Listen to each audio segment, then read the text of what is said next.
श्रावण महीना। सुंदर पार्थिव शिवलिंगों का पूजन का महत्व हमारे यहाँ शिव महापुराण में वर्णन किया गया है। शिव महापुराण के पार्थिव पूजा महत्व में गीता प्रेस गोरखपुर की शिव महापुराण के 73वें प्रश्न में भगवान शंकर के पार्थिव लिंग का पूजन का महत्व बताया गया है। आओ आज हम पाठ में भगवान शंकर के पार्थिव पूजन के महत्व को समझते हैं। सूत जी बोले, महर्षियों, पार्थिव लिंगों की पूजा कोटि कोटि यज्ञों का फल देने वाली है। कलयुग में लोगों के लिए शिवलिंग पूजन जैसा श्रेष्ठ दिखाई नहीं देता है। यहाँ पर सूत जी महर्षियों को वर्णन कर रहे हैं कि कलिकाल के अंतर्गत यदि पार्थिव लिंग का निर्माण किया जाए और पार्थिव लिंग का पूजन किया जाए तो वो निश्चित ही हमें फल देता है।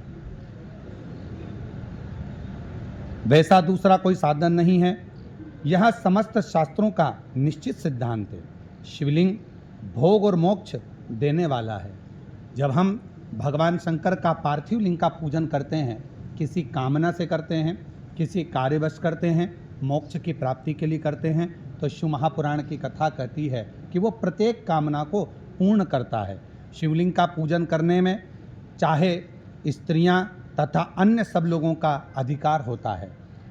हम ज़्यादातर लोग कहते हैं कि स्त्रियां शिवलिंग का पूजन नहीं कर सकती या भगवान शंकर का अभिषेक पूजन नहीं कर सकती, पर यहाँ पर स्वयं सूत जी बोल रहे हैं कि शिवलिंग का पूजन करने में स्त्रियों का तथा अन्य सब लोगों का अधिकार है।